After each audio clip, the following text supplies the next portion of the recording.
like this. Tie me to a chair, subconsciously surrendering.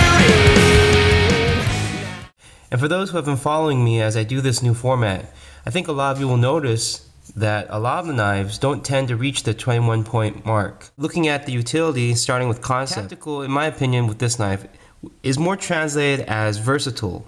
Not specifically saying that it's for fighting or outdoor use or woodwork or even surviving in extreme environments that are moist, like a jungle or Alaska.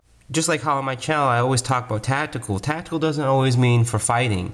Tactical can mean as versatile, as in applicable in different situations, you know, in an emergency, in a pinch, survival, disaster, you know, self-defense. It has the ability to go beyond just being a simple folding knife or a simple fixed blade meant for one use. This knife has some fighting features, some heavy construction so that it's durable for maybe tougher situations, because there are a lot of knives that try to copy what this knife does, use similar construction methods and similar concepts.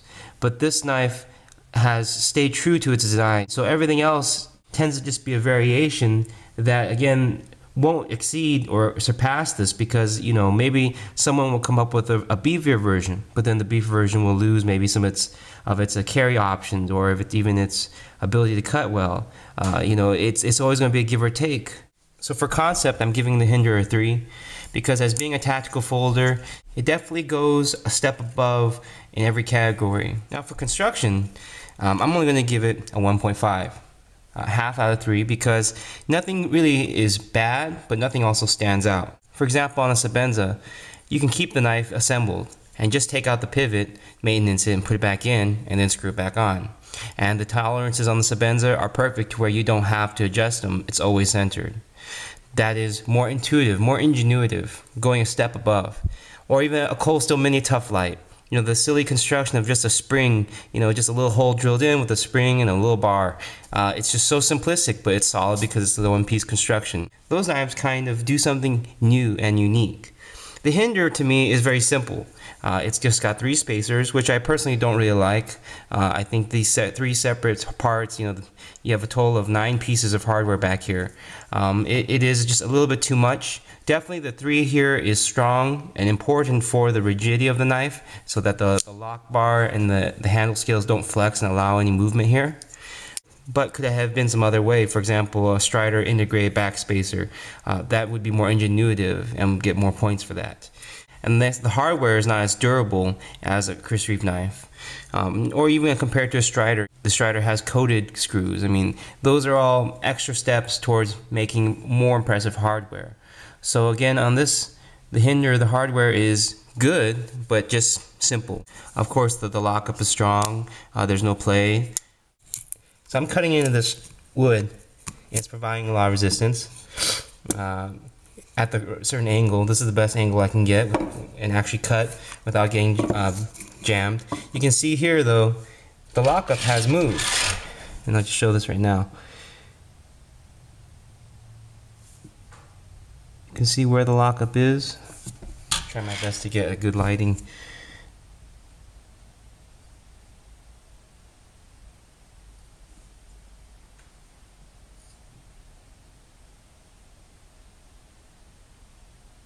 Okay, sorry for the long delay. So you can see here, that's where the lockup is after cutting into the wood. Normal lockup though is. So there is some flex. I would say now that we've moved down to the 3-inch flipper, you know, this 3-inch version, just perhaps the less beefy hardware, the less beefy everything, it does now have some flex to where when you're cutting, something does either give or bend or twist to allow that movement. So as for premature wear, you know, hard use, this one then has some limitations. Kind of takes a couple hits in the construction categories. For example, if this is the XM-24 complete solid. When wet, the knife is still a little bit slippery, especially this smooth, you know, stone washed and bee blasted titanium side. You know, you can see the hand sanding down of all the edges. It provides a nice smooth surface, but kind of maybe not so good when you don't want it to be slipping around. On a XM-24, the overall width and size of this are more secure. So for tactical use, stabbing motions, a XM-24, again, this is why I'm saying that the 3-inch kind of takes a couple hits compared to the larger versions. It loses some things. So in this one, it does lose a little bit. You have to put your thumb there and kind of rely on that. Compared to the larger ones, especially the 3.5-inch, where it's kind of just in between, this one rests in all of your hand. So this one you can kind of wedge into your palm. So in that sense, this kind of is a little step up above the 3.5-inch. I do prefer the B-Blast, for example, on a Strider. You know, a B-Blast is always going to provide more traction, that coarse sandpaper kind of feeling. So on this specific knife, I prefer the B-Blasted titanium. I think it helps aid the traction a lot, especially on this side, which is in your palm if you're a right-hand user. And lastly, just the Teflon washers. Mr. Hinderer says he's never had any problem with them. But you know, you look at then at perhaps Strider philosophy that you know Teflon just isn't going to last in perhaps a desert environment, and Teflon obviously is a sort of plastic material compared to metal phosphor bronze washers. And I have torn Teflon washers in the past, thin ones. When debris gets inside, it can tear up the washers and make holes in them and ultimately damage them. For construction, like I said, 1.5. People have been gravitating lately towards the slicer grind.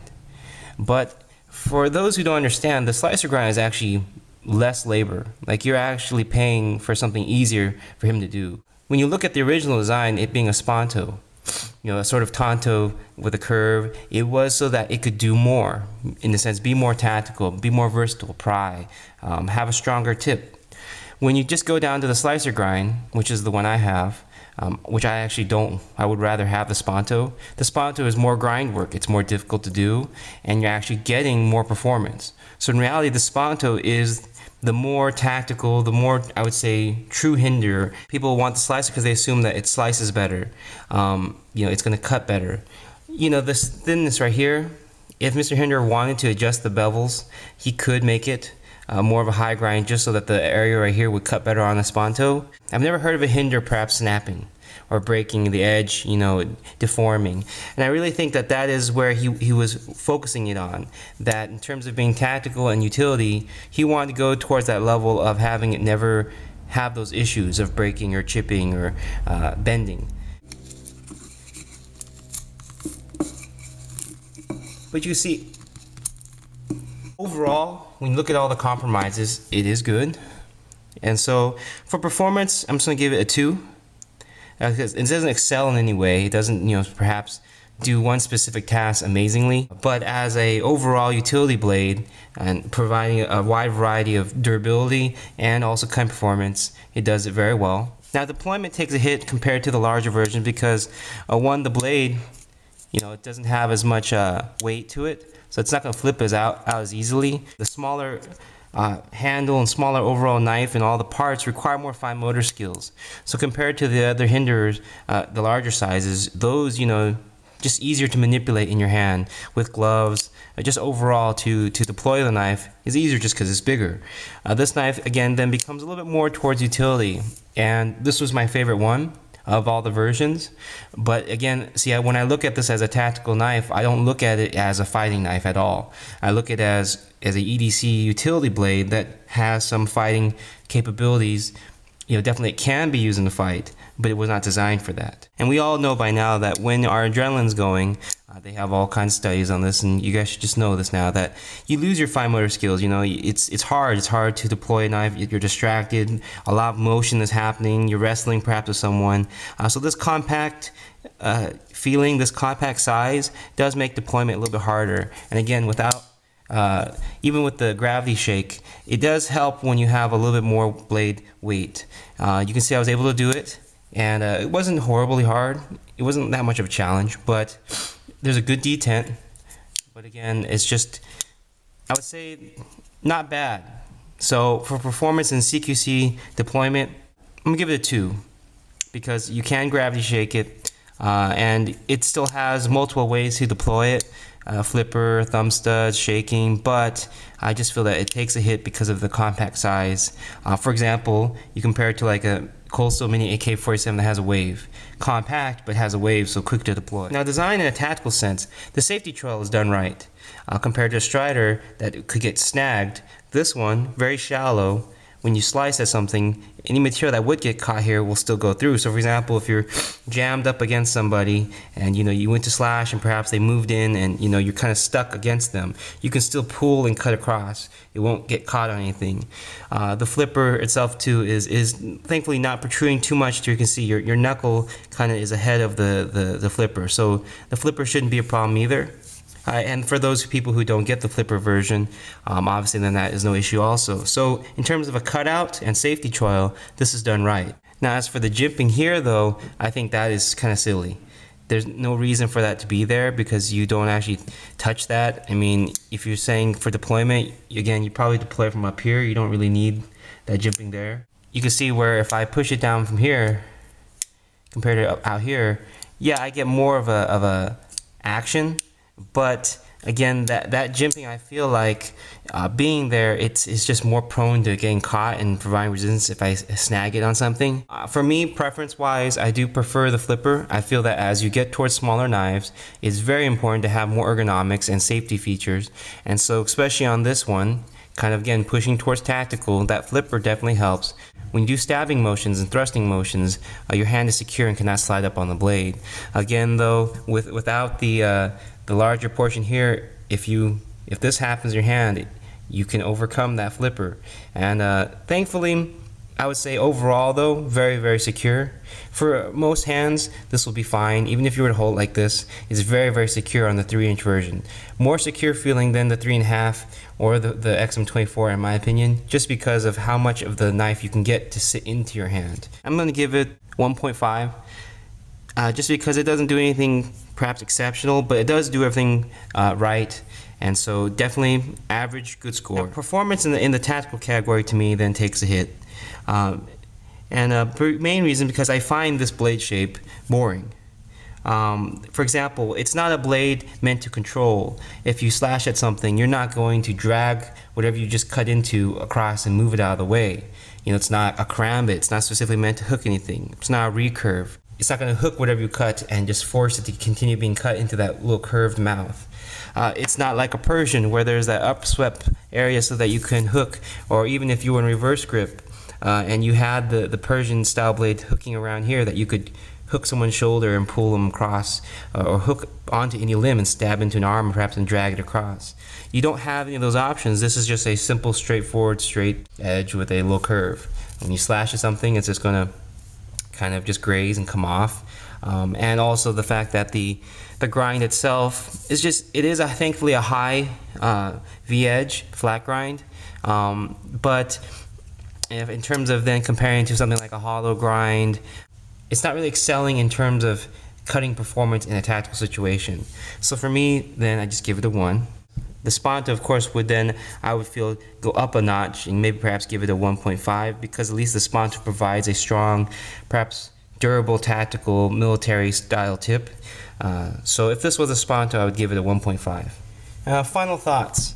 I'm keeping this knife. This is, for me, one of the knives that I feel I want to keep because it represents one really interesting concept, which was the stabilizer disc. And I very much like that feature. A knife maker may tweak the blade so it could have better slicing performance, maybe have a better angle to cut into the wood, or it might have maybe have a control style blade. But every time they do that, the knife loses some of its utility, some of its overall tactical purpose. And so in that sense, the Hinderer to me is a complete item. It's done right, it's done to its max potential. Being as a tactical folder, and tactical meaning applicable and perhaps usable in a variety of situations, this blade shape, the construction of it, everything about it is already maxed out.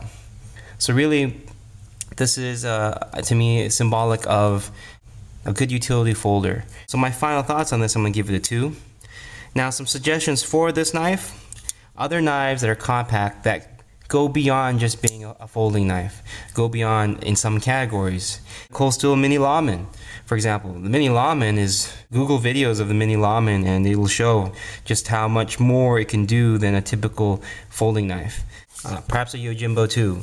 Again, a utility style blade, but also meant to also be a tactical knife and designed in a way to perhaps defend yourself. I mean, you look at how these knife makers try to take a concept and squeeze out everything they can, and some knives do that. The Boblem Tanto by Spyderco. This is one of my all-time favorite folding knives, and actually, if I had to choose between the Hinderer or this, I would pull this knife first. I would go for this knife. Because again, you look at now the features of it. You have, you know, a Tanto blade for tactical in terms of durability. You have a grind that's maybe meant also for tactical and utility. Same straight kind of concept there. The VG10 steel, kind of like Emerson, going more towards a corrosion resistant metal for different variety of environments. Then you have maybe a slimmer profile, more compact than the Hinderer, you can see. But because of that slimmer profile, overall, you can carry this knife and it doesn't feel like it's a big knife, but in actuality, it's a larger knife. And it's very lightweight, you know, and it's been tested by me in my older videos, and this thing can handle so much. So it goes beyond just its simple purpose. And then a Sabenza, of course. You know, all my testing was the small Sabenza, and the small Sabenza can handle so much. The Sabenza 21. And its utility, for example, on the small Sabenza is better. It's better for maintenance. The cutting ability perhaps is a little bit more focused. The hardware, the construction, the bead blasting. 3.5 inch, 4 inch. 4 inch is much larger of a knife. I mean, it gets ridiculous in size in terms of even thickness. I mean, it's just huge. I think on average, the XM-24 is not necessary. Being what the knife was made for, it's not going to excel in anything specifically, and it's not going to really surpass the 3.5 inch that much more. So I feel that the 3.5 inch probably is the best steel role model of the Hinderer knife, but definitely the 3 inch. I love the compactness, because that's what makes it feel more secure. If you see here, this is the 3.5 inch, but on the 3 inch, you can see how it just sits in your hand.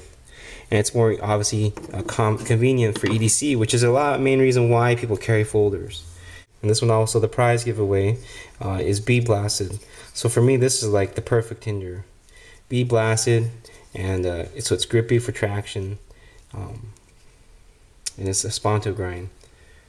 It's a privilege, I think, to be able to own these, experience and tinker with them, and so I would like to share that experience with one of my viewers. So thank you for watching.